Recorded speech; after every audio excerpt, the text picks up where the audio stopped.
৪৫ বছর বয়স। চন্দ্রা মোটেই ভালো নেই। আজকাল সে টের পায় একটা হালকা বিষণ্ণতা যেন তাকে জড়িয়ে আছে দিনভর, হেমন্তের বিকেলের কুয়াশার মতো। অথচ চন্দ্রার তো এমনটা হওয়ার কথা নয়। যা যা আঁকড়ে ধরে একজন ৪৫-এর রমণীর মনে সুখের বোধ সঞ্চারিত হয়, সবই তো চন্দ্রার করায়ত্ত। দায়িত্ববান স্বামী, বাধ্য ছেলে, নিজস্ব সাজানো গোছানো flat, fridge, TV, washing machine, microwave, কি নেই তার। চন্দ্রার শরীর স্বাস্থ্য রীতিমতো ভালো। জ্বর জারি সর্দি কাশির বাইরে তেমন কোনো রোগ ব্যাধি তাকে ধরেনি এখনো। মধ্যবয়সী দুঃখবিলাসী গৃহে আবদ্ধ নিঃসঙ্গ গৃহবধূ তাকে বলা যাবে না, কারণ সে চাকরিও করে একটা। অফিস যে তাকে নাকে দড়ি দিয়ে খাটায় এমন অপবাদও কিন্তু চন্দ্রা দিতে পারে না। সেখানে তো ফাঁকিবাজিটাই কাজ। আসি যাই, মাইনে পায়, এমন চাকরিতে কতটুকুই বা পরিশ্রম। তবু চন্দ্রা ভালো নেই। কিচ্ছু ভালো লাগে না তার, কিছু না। টিভি দেখতে না, গান শুনতে না, আড্ডা মারতে না, হৈ হৈ করতে না। ভালো না লাগার এক জটিল আবর্তে সে যেন ঢুকে পড়েছে, বেরোনোর পথ পাচ্ছে না। সকালবেলা বিছানা ছাড়তে আলস্য, যদি বা উঠলেও কারুর সঙ্গে কথা বলতে বিরক্তি।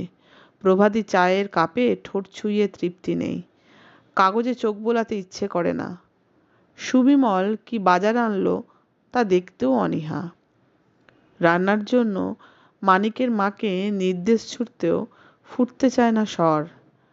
সারাটা সকাল কি হুড়ুদ্দুমই না চলে বাড়িতে। একজনের অফিস রওনা হওয়ার তাড়া, তো একজনের স্কুল। বাপ ছেলের হুল্লাগুল্লাতেও চন্দ্রার ঘোর ঘোর ভাব কাটে কই। বরং তাকে বেরোতে হবে স্মরণ এলেই বুক শ্রাবণের মেঘে ছেয়ে যায়। আবার অফিস না থাকলেও বিচিত্র এক অবসাদে কোষ্ঠে মেরে থাকে মন।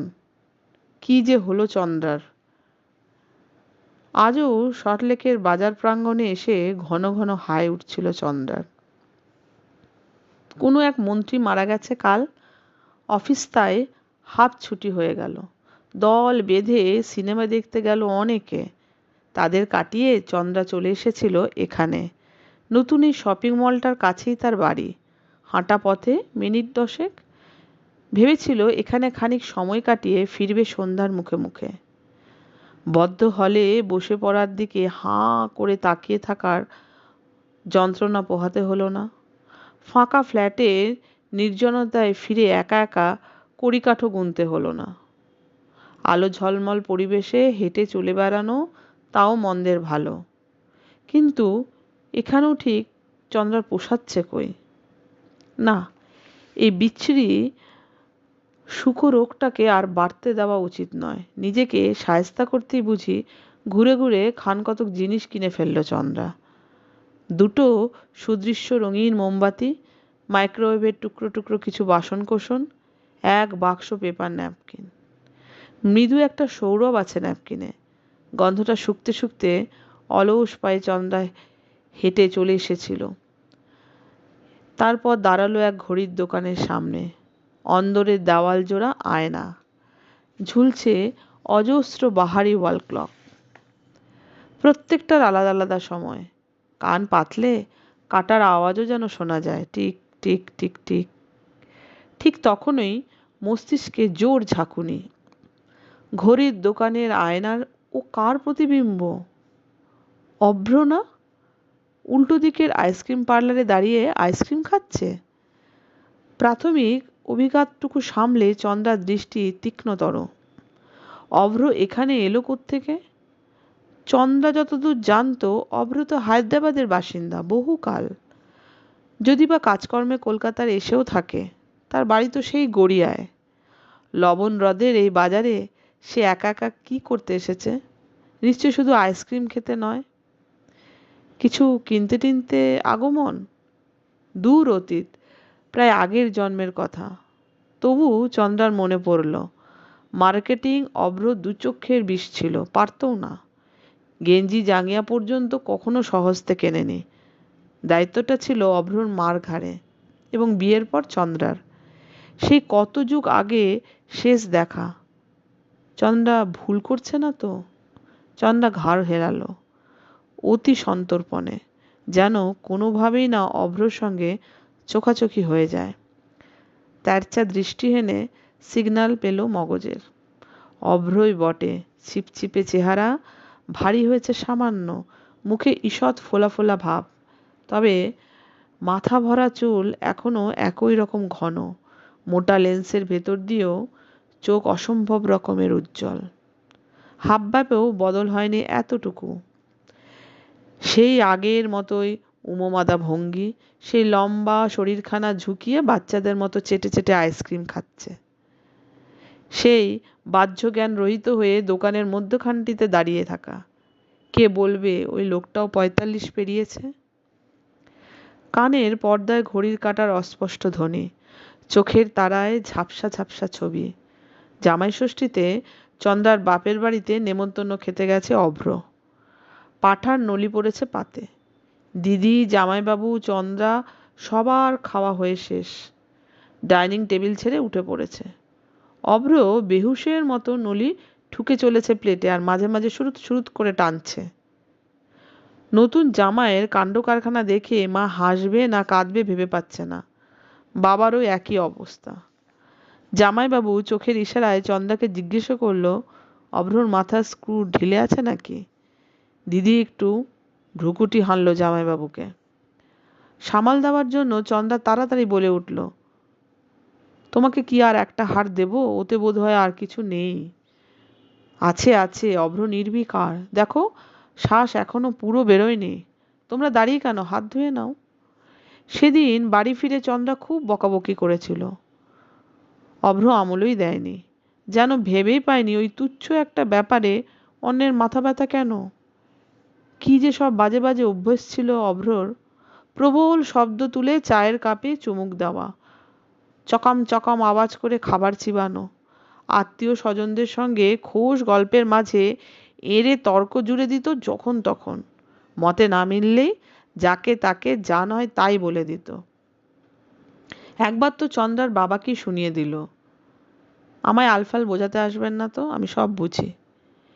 কি শিক্ষা দিয়েছিল অভ্রর মা! ছোটবেলায় বাপ মরেছে বলে আহ্লাদ দিয়ে দিয়ে কচি খোকাটি বানিয়ে রেখেছিল ছেলেকে। আর চন্দ্রারও কপাল, ওই ছেলে মানুষই দেখে কিনা মায়া জাগলো মনে, দুম করে প্রেমে পড়ে গেল। বিয়ে পর্যন্ত করে ফেললো আগু পিছু কিছু না ভেবে।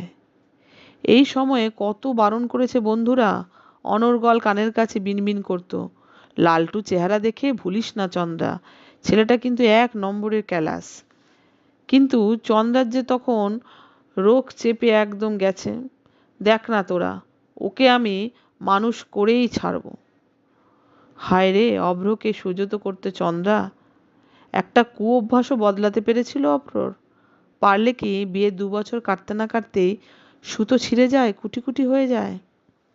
আইসক্রিম শেষ, সেই পুরনো প্র্যাকটিস। টিপ করে বিনে কাপ ছুড়ল অভ্র এবং বাইরে ফেলল। চন্দ্রা ঝটিতি মুখ ঘুরিয়ে নিল, হাঁটা শুরু করেছে। ৫ পাও বুঝি যায়নি। ঘাড়ের কাছেই গমগম গলা, কি ব্যাপার, দেখেও কেটে পড়ছ যে? অজ্ঞতা চন্দ্রাকে থামতেই হয়। সরাসরি অভ্রর মুখপানে তাকালো চন্দ্রা। অভ্র মিটিমিটি হাসছে। চন্দ্রা জোর করে এক চিলতে হাসি ফোটালো ঠোঁটে। অপ্রস্তুত স্বরে বলল, না মানে ভাবলাম তুমি হয়তো। অ্যাভয়েড করছো নাকি? কেন, এখনো রাগ পড়েনি? যা হোক, কি যে বলো, একদিন কেউ রাগ পুষে রাখে নাকি? আমিও তো তাই ভাবছিলাম। আমাদের সম্পর্ক তো কবেই চুকে বুকে গেছে। এখন তো আমি তোমার শত্রু নয়, ঠিক কি না? অভ্রকে কি কখনো চন্দ্রা শত্রু ভেবেছিল? রাগারাগি ঝগড়াঝাটির সময়ে হয়তো কথাটা বলেও থাকতে পারে, এখন আর স্মরণে নেই।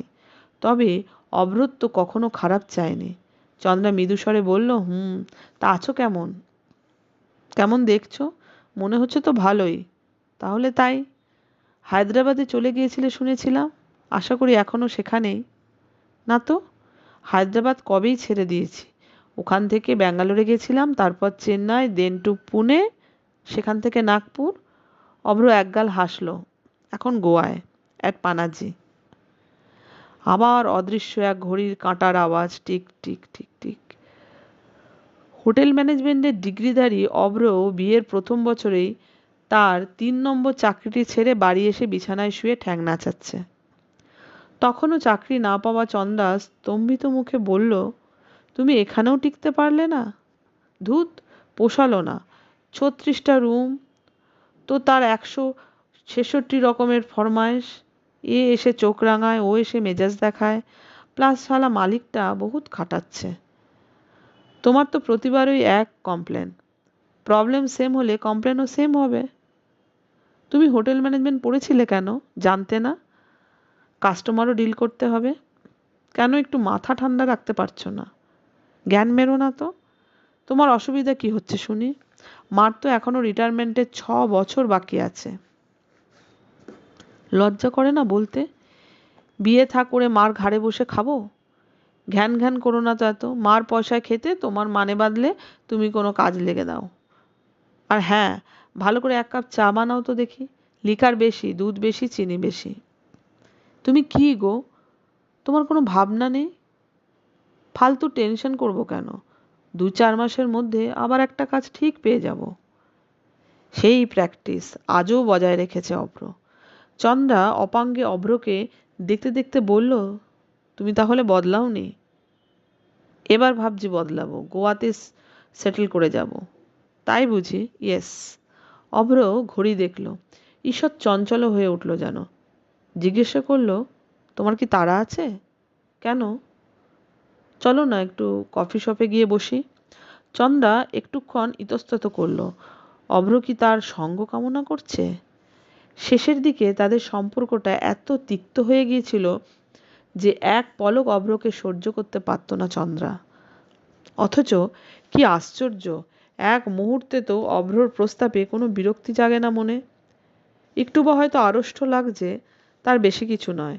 কালের পলির নিচে বিরাগ কি তবে চাপা পড়ে গেছে পুরোপুরি? নাকি মনের কোনো গহীনে অভ্র রয়ে গেছে এখনো? নাকি এ শুধুই চোরা কৌতূহল, যা শুধু মেয়েদেরই থাকে? এক সময়ের প্রিয় পুরুষ এখন কেমন আছে তা জানার গোপন একটা উৎসুক কি? হ্যাঁ না বলতে হলো না। ঘাড়ও নাড়ল না চন্দ্রা। হাঁটছে ধীর পায়ে অভ্রর পাশে পাশে। দুধারের বিপণীতে থরে থরে মনোহারী সামগ্রী। এদিক ওদিক তাকাচ্ছিল চন্দ্রা, তবে সেভাবে কিছুই দেখছিল না। টুকরো টুকরো কথা মনে পড়ছিল, সুখের, দুঃখের, তিক্ততার, আনন্দের। 20 বছর ধরে কোন ঝাঁপিতে যে রয়ে গেছিল স্মৃতিগুলো। সামান্য নাড়াচাড়া করে চন্দ্রা সরিয়ে রাখছিল তাদের। ফুসফুসে খানিকটা বাতাস ভরে নিয়ে চন্দ্রা জিজ্ঞাসা করল, কোথায় উঠেছ? তোমাদের গড়িয়ার বাড়িতে? ও বাড়ি তো বিক্রি হয়ে গেছে মা রিটায়ারমেন্টের পরপরেই। ও, তোমার, তাহলে তোমার সঙ্গে ছিল, এখন আর নেই। অভ্র ম্লান হাসল। মার দুনিয়াতে নেই। কবে হলো? এই তো বছর 2 আগে। হঠাৎ স্ট্রোক। পানাজিতে। সরি, খবরটা আমি জানতাম না। জানার তো কথাও ন। তারপর তো আরও আসেনি এইখানে কলকাতায়। এখানকার কারুর সঙ্গে তেমন একটা যোগাযোগও নেই। এবার মাসি হঠাৎ ডাকলো, মাসখানেকের ছুটি পেয়ে গেলাম, তাই এলাম। কথায় কথায় এসে গেছে কফি শপ। খোলা আকাশের নিচে ছড়ানো ছেটানো বেশ কিছু টেবিল চেয়ার। প্রথম ফাল্গুনের বিকেল, রোদের তেমন তাপ নেই, তাও একটা ছায়া ছায়া কোণ দেখে বসলো চন্দ্রা অভ্রর মুখোমুখি। অভ্র জিজ্ঞাসা করলো, কি খাবে বলো? কফি। সে তো বলছি, সঙ্গে স্যান্ডউইচ, বার্গার। না, শুধু কফি। বেয়ারাকে 2টো কফির অর্ডার দিয়ে অভ্র গুছিয়ে বসেছে। চন্দ্রা ভুরু কুঁচকে বলল, তুমি না এক্ষুনি আইসক্রিম খেলে, আবার কফি খাবে? সো হোয়াট, এখন আইসক্রিম খেতে ইচ্ছে করছিল, এখন মনে হচ্ছে কফিও চলতে পারে। পারও বটে। সেই হুইমজিক্যাল নেচার আর গেল না। সবার কি আর মেথডিক্যাল হতে পারে তোমার মতো? অভ্রর চোখ আলগা ঠাট্টা। ডিভোর্সের পর কেমন সুন্দর পরীক্ষায় বসলে, চাকরি পেলে, বিয়ে থা করলে। চন্দ্রার মুখ দিয়ে বেরিয়ে গেল, বিয়েটা খুব ক্যালকুলেশন করে করিনি অভ্র। বাবা মা খুব দুশ্চিন্তা করতো আমায় নিয়ে, আর দিদি জামাইবাবু খুব জোর করলো। আহা, ঠিক আছে, আমি কি কৈফিয়ত চাইছি নাকি? অভ্র হা হা করে হেসে উঠল। কবজি ঘুরিয়ে আর একবার ঘড়ি দেখে নিল, বলল, যাকগে, this time you are happy I presume. Chandra উত্তর দিল না, ঠোঁট টিপল সামান্য। তোমার হাজবেন্ড কি যেন করেন? চার্টার্ড অ্যাকাউন্টেন্ট, প্রাইভেট ফার্মে আছে। ওরে বাবা, সিএ? তাহলে নিশ্চয়ই খুব হিসেবি মানুষ। অভ্রর গলায় ফের ব্যঙ্গ। চন্দ্রা গোমরা হয়ে গেল। ডিপেন্ড করা যায় এমন একটা মানুষ তো বটে, ভেরি কেয়ারিং পারসন। আমার মাথা ধরলেও সে উতলা হয়ে পড়ে। অভ্র একটু থমকে রইল। অতীতের কথা কিছু মনে পড়ল কি? পরক্ষণেই মুখে অমলিন হাসি। তুমি ঠিক ডিসিশনে নিয়েছো চন্দ্রা। আমার সঙ্গে থাকলে তোমার শুধু জ্বলতেই হতো। চন্দ্রা যেন শুনেও শুনল না কথাটা, ঘাড় ঘুরিয়ে দেখছে এদিক ওদিক। খানিক তফাতে একটা কোল্ড ড্রিঙ্কসের বোতলে দুখানা স্ট্র ঢুকিয়ে হুস হুস টানছে একজোড়া তরুণ তরুণী। মাঝে মাঝেই পান থামিয়ে দুজনে ভেঙে পড়ছে উচ্ছল হাসিতে। অনেক দিন আগের একটা দৃশ্য চন্দ্রার বুকে উকি দিয়ে বুকেই মিলিয়ে গেল। ক্ষণিকের জন্য উন্মনা হলো চন্দ্রা। সুবিমলের সঙ্গে এরম কোনো ছবি আছে কি তার? এতটা তরল হওয়ার কথা সুবিমল বুঝি ভাবতেই পারে না। সে স্বামী, প্রথম থেকেই পুরোপুরি স্বামী, প্রেমিক কদাপি নয়। কফি এসেছে টেবিলে। অভ্র গলা খাকিয়ে দিল, বলল, নাও। কি এত ভাবছ? কিছু না। কাপে ঠোঁট ছোঁয়াল চন্দ্রা। কি করলে একদিন? চাকরি ঘুরে ঘুরে চড়ে চড়ে। জিজ্ঞেসে করবে না? যে না করেও চন্দ্রা মুখ বেরিয়ে দেখল, তা বিয়ে করলে না কেন? অভ্র চোখের কোণ দিয়ে একবার দেখল চন্দ্রাকে, দৃষ্টি সরিয়ে নিয়ে চুমুক দিচ্ছে কাপে, আগের মতোই শব্দ করে। শব্দটা আজ যেন সেভাবে কানে বাজল না চন্দ্রার। ফের বলল, আমার মতোই আর একটা ট্রাই নিতে পারতে। নেক্সট জন আমার মতো এত দজ্জাল নাও হতে পারত। চন্দ্রার গলায় হালকা কৌতুকের সুর, তবে অভ্র বুঝি সেভাবে খেয়াল করল না। ঈষৎ আনমনাভাবে তাকাচ্ছে চন্দ্রার দিকে, নামিয়ে নিচ্ছে মাথা। অভ্র যেন লজ্জা পাচ্ছে মনে হচ্ছিল চন্দ্রার। শুধু চন্দ্রার কথা ভেবে ভেবেই 20টা বছর কাটিয়ে দিল। এই সরল সত্যটুকু উচ্চারণ করতে নিঘাত দ্বিধাবোধ করছে অভ্র। ডিভোর্সে যে অভ্র সায় ছিল না সে তো চন্দ্রা ভালো মতোই জানে। অপদার্থ খামখেয়ালি অভ্র সেনগুপ্তকে জীবন থেকে নির্বাসিত করার জন্যই চন্দ্রা কি বেশি ব্যাকুল ছিল না? মিউচুয়াল সেপারেশনের প্রস্তাবটা অবশ্য অভ্ররই। কোর্ট কাছারির যুদ্ধে এসে যেতে চায়নি। লড়াই হলে চন্দ্রার পক্ষে মুক্তি পাওয়া অত সহজ হতো কি? চরিত্রহীন তো দুরবস্থা। অভ্রর বিরুদ্ধে মানসিক নির্যাতনের অভিযোগটুকু কি প্রমাণ করতে পারত চন্দ্রা? সহসা আজ এই মুহূর্তে নিজেকে কেমন অপরাধী মনে হচ্ছিল চন্দ্রার। 20 বছর পর, মাঝের এই লম্বা সময়টায় অভ্রর কথা যে তার কখনো মনে পড়েনি এমনটা নয়, কিন্তু এই দংশন বোধ হয় কখনো ছিল না। বরং এর মধ্যে যে একটু একটু করে একটা নিটোল সংসার গড়ে নিয়েছে, স্বামী ছেলে নিয়ে এখন তো দিব্যি এক নিশ্চিন্ততার দুর্গে বাস করে সে। কিন্তু অভ্র কি পেল জীবনে চন্দ্রাকে ভালোবেসে? ভাবনাটায় বুঝি চাপা তৃপ্তিও আছে, যা কিনা সময়কে অনেকটা পেরিয়ে এলে তবেই অনুভব করা যায়। কুয়াশা মাখা হেমন্তের বিকেলটা যেন সরে যাচ্ছিল চন্দ্রার। পরন্ত সূর্যের মায়াবী আলোয়, ফাল্গুনের নরম বাতাসে তার সামনে অভ্রর এই নত মুখে নিশ্চুপ বসে থাকা হঠাৎই কেমন অলীক মনে হচ্ছে। এ যেন সুখ। অনুচ্চস্বরে চন্দ্রা ডাকল, অভ্র, একটা কথা বলো। কি? এখনো সময় যায়নি, একটা বিয়ে করে ফেলো। বলছো? শেষ বয়সে তো একটা সঙ্গীরও দরকার হবে। মাও ঠিক এ কথা বলতো, আমি পাত্তা দিইনি। অভ্র নড়ে চড়ে বসল। ভাবতাম মা আর আমি আছি, ভালোই তো কেটে যাচ্ছে। একবারই যথেষ্ট শিক্ষা হয়েছে, শখ করে আবার কে ঝামেলা ঝঞ্ঝাতে যেতে চায় বলো? কিন্তু মা চলে যাওয়ার পর থেকে সত্যি খুব লোনলি ফিল করছি। বাড়ি ফিরে ভূতের মতো বসে থাকা, হয় টিভি নয় বোতল, ভালো লাগে না। তাই মাসি যখন বলল আমার জন্য একটা মেয়ে দেখে রেখেছে, আমি আর না করতে পারলাম না। ইনফ্যাক্ট বিয়ে করার জন্যই এবার আমার কলকাতায় আসা। থতমত চন্দ্রার মুখ পলকে পাংশু, জোর করেও হাসি ফোটাতে পারছে না। কোনো ক্রমে বলল, তাই বুঝি? তা সে কি করে? একটা প্রাইভেট স্কুলে পড়াচ্ছে এখানে সল্টলেকে। বিএড করা আছে, গোয়ায় গিয়েও চাকরি পেতে অসুবিধা হবে না। অভ্র আবার ঘড়ি দেখল, একটু চিন্তিত মুখে বলল, এতক্ষণে তো চলে আসার কথা। এই কফি শপে আমরা ওয়েট করতে বলেছিল। কোত্থেকে আচমকা একরাশ ক্রোধ এসে পুঞ্জীভূত হচ্ছিল চন্দ্রার পাঁজরে। রাগটা কোনো মতে গোপন করল বটে, কিন্তু গলায় বাঁকা সুর এসে গেল, তোমাদের এখন কোর্টশিপ চলছে বুঝি? ধুত, এই বুড়ো বয়সে ওসব আবার হয় নাকি? জাস্ট পরস্পরকে একটু চিনে রাখা, এলোমেলো আড্ডা।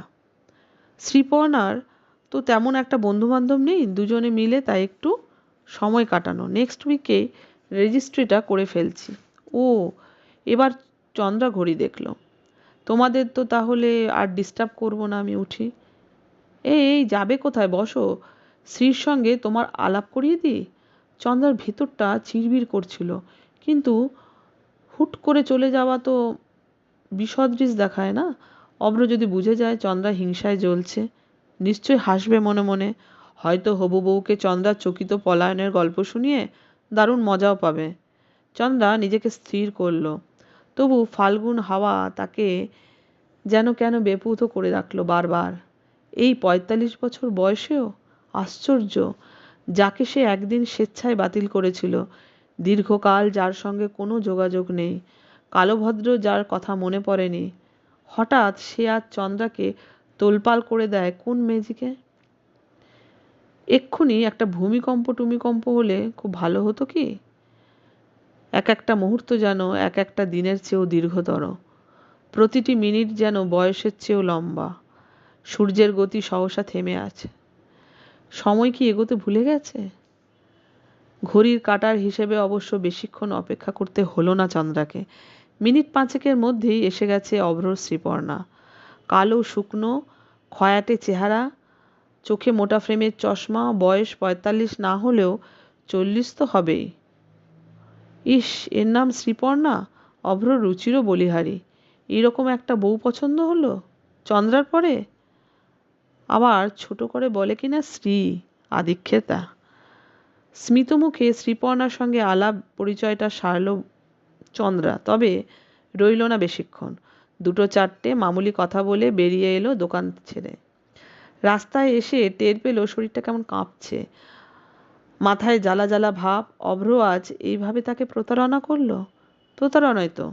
একটা বিশ্বাসকে আস্তে আস্তে মনে গেঁথে নিয়ে হঠাৎ তা সমূলে উপড়ে ফেলাকে আর কি বলা যায়? কি অপমান, কি অপমান! চন্দ্রা কিনা ধরেই নিয়েছিল অভ্র এখনো তার বিরহে বিবাগী হয়ে আছে। কেমন ঝামা ঘষে দিল মুখে। ২০ বছর পর চন্দ্রা একটা গনগনে আঁচ নিয়ে বাড়ি ফিরল। অভ্রর সঙ্গে আজ সাক্ষাৎটা যে নিছকই আকস্মিক, এর মধ্যে কারোরই কোনো হাত ছিল না। এই সোজা ব্যাপারটুকু আর নৈবত্তিকভাবে চিন্তা করতে পারছে না সে। মিছিমিছি টুবলুকে দাবড়ালো খানিক। রাতের রুটি যথেষ্ট নরম হয়নি বলে বকুনি খেল মানিকের মা। টিভি খুলে বসেছে, চ্যানেল ঘোরাচ্ছে বারবার, ভলিউম কখনো বাড়াচ্ছে তো কখনো কমাচ্ছে। ঘুরে ফিরে চোখের পাতায় অভ্র আর শ্রীপর্ণা। ছি, এই বউ নিয়ে গোয়ার বিচে বেড়াবে অভ্র? কুৎসিত, হাস্যকর। সুবিমল যথারীতি দেরি করে ফিরল অফিস থেকে। নৈশার সেরে ল্যাপটপ নিয়ে বসে গেল নিয়ম মতো। শোয়ার ঘরে যাওয়ার আগে টুবলুকে একবার উকি দিয়ে দেখে নিল চন্দ্রা। এবার 9 হবে টুবলুর। অ্যানুয়াল পরীক্ষা প্রায় এসে গেল। ছেলে টেবিল ল্যাম্প জ্বালিয়ে পড়ছে এখনো। ভারী শান্ত ছেলে, বাবার কার্বন কপি। ঠিক 11টা বাজলেই লাইট নিভিয়ে শুয়ে পড়বে ছেলে, চন্দ্রা জানে। ঘরে এসে চন্দ্রা ড্রেসিং টেবিলের সামনে দাঁড়ালো। মুখে নাইট ক্রিম ঘষতে ঘষতে শোনো দৃষ্টিতে নিজেকে নিরীক্ষণ করল। মুখমণ্ডলে শুকনো শুকনো ছাপ একটা তো আছে, তবে তার ত্বক এখনো যথেষ্ট মসৃণ, কপালে বলিরেখার আভাস মাত্র নেই, এমনকি মোটিও যায়নি সে। হাসলে এখনো ছোট্ট টোল পড়ে গালে। হানিমুনে ওই খাঁজটুকুতেই না ফোঁটা ফোঁটা হুইস্কি ফেলে পান করছিল অভ্র। আচমকা পেট গুলিয়ে হাসি উঠে এলো চন্দ্রার। আবার অভ্র কি করবে ওই আধবুড়িটার তোবড়ানো গালে উকি? সুবিমল ল্যাপটপের সামনে বসে কি যেন ভাবছিল, হঠাৎই চোখ পড়ল চন্দ্রার ওপর। অবাক হয়ে বলল, একা একা হাসছো কেন? পাগল হয়ে গেলে নাকি? চন্দ্রার হাসি আরও বেড়ে গেল। চপল স্বরে বলল, এই জানো, আজ একটা কাণ্ড হয়েছে। কি রকম? সিটি সেন্টারে গিয়েছিলাম, সেখানে বহুকাল পর হঠাৎ একজনের সঙ্গে দেখা। কে বলো তো? আমি কি করে বলবো, গেস করো। আমার গেস টেস আসে না। আহা, একটু গেস করোই না।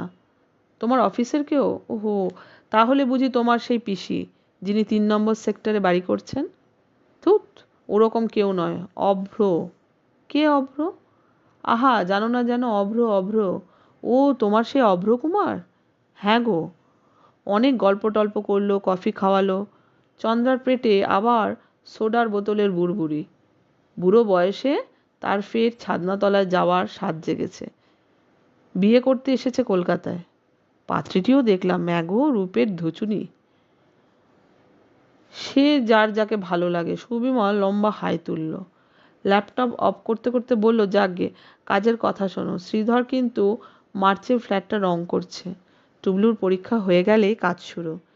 দিন 7 মতো সময় লাগবে। তখন হয়তো তোমায় ছুটি নিতে হতে পারে। অফিসে বলে রেখো কিন্তু। শ্রীধর এস্টিমেট যা দিল, 1025 পড়ে যাবে। তাও খুব একটা বেশি নয়, কি বলো? চন্দ্রার উচ্ছ্বাস ফুটো বেলুনের মতো চুপসে গেছে যেন। কতকাল পরে অভ্রর ক্ষণিক সান্নিধ্যে অজস্র রঙিন অনুভূতির খেলা চলছিল অন্তরে। কখনো বা মৃদু স্মৃতি, কখনো বা জয়ের পুলক, কখনো আবার অকারণ ঈর্ষার চোরা কামড়। সবই যেন ভূতা সহসা, বিবর্ণ। যেন নিস্তরঙ্গ পানাপুকুরে ঢেউ পড়েছিল একটা, ঘূর্ণি থেমে ফের সবুজ পানায় ঢেকে যাচ্ছে জলতল। কোনো উত্তর দিল না চন্দ্রা। ভারী পায়ে বিছানায় এলো। ল্যাপটপের ডালা বন্ধ করে টেবিলে রাখল সুবিমল। ফ্যানের রেগুলেটরে কমালো পয়েন্ট। দেখে নিল মশারি বিতরণ যন্ত্রটি জ্বলছে কিনা। তারপর ঘাড় ফিরিয়ে বলল, এবার ভাবছি রঙগুলো একটু বদলাবো। অফ হোয়াইট ঘেঁষা হলে ঘরের লাইট অনেক বাড়ে। চন্দ্রা বালিশে মাথা রাখল, চোখ বুজেছে। সুবিমল ফের বলল, শেড কার্ডটা দেখেছ? ড্রেসিং টেবিলেই তো রাখা আছে। চন্দ্রা অলস গলায় বলল, দেখবো খন। যে রং পছন্দ ঠিক মেরে রেখো কিন্তু। আমার মনে হয় অ্যাপেল হোয়াইটটা আমাদের বেশ স্যুট করবে। চন্দ্রা নিশ্চুপ পাশ ফিরল। আবার সেই কিছু ভালো না লাগা কুয়াশার ছোঁয়া, আবার সেই হেমন্তের বিকেল।